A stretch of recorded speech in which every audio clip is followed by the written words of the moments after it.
If you're from New York, listen up. You better start going to the grocery stores right now. If you're from New York, if you are not stocked up on food by Monday, you're going to start feeling the pain by the end of that week. New Yorkers, truck drivers are going to stop delivering food to New York. You heard me. They are now entering the battle with Donald J. Trump. They say they will not deliver nothing, not one load to New York City until they leave Donald Trump alone. Until they release Donald Trump from all charges. So get prepared. How y'all feel about this? Do y'all think this is going to be effective? Do you think it's going to create a change? I think it can. In my opinion, I think it might work. I don't know. But how y'all feel about this one? This is a good one. New York, New York, New York. Fucking with Trump. Fucking with Trump. Now the truckers ain't trying to deliver y'all produce, y'all goods for 3 years. If you in New York, you better get up out of there. I think groceries are high now. Y'all better respect Trump's gangster, and y'all better respect that MAGA crowd. They not playing. They not playing. As you can see, they not playing. Keep on fucking around. You gonna find out, New York. New York really stepped in it this time.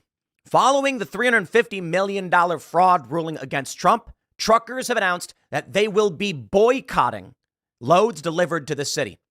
Now, I don't know exactly how big that could get. Maybe it's 10 truckers, maybe it's more. But considering the political leanings of many in the trucking profession, seems likely that this will have some kind of impact on New York City. We all remember the Freedom Convoy, the Freedom Truckers in Canada. The government was so shocked by what they were doing, they started freezing bank accounts and stealing money. And then, of course, there's the Colorado truckers boycott, where a man was sentenced to 110 years in prison after his brakes failed. A bunch of people who drive trucks that were not going in that state.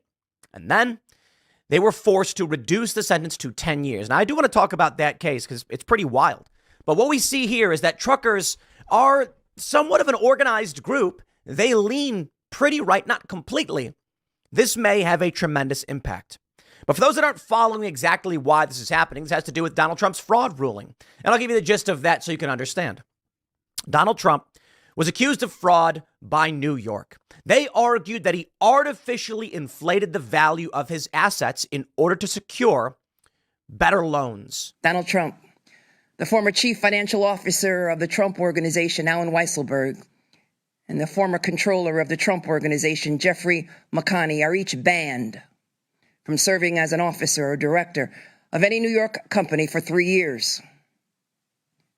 Mr. Weisselberg and Mr. McConney are also banned for life from serving in a financial management role in any New York company. Donald Trump Jr. and Eric Trump are banned from serving as an officer or director of any New York company for 2 years.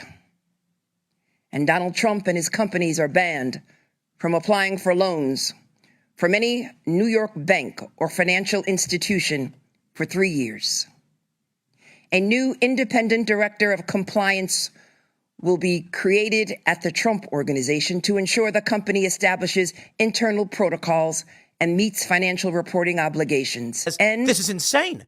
You're going to have to prosecute. You're going to have to go after every single real estate developer everywhere. So it's not just that truckers are boycotting, but Kathy Hochul of New York is begging developers like, please, please, everything's fine. You have nothing to worry about. Why?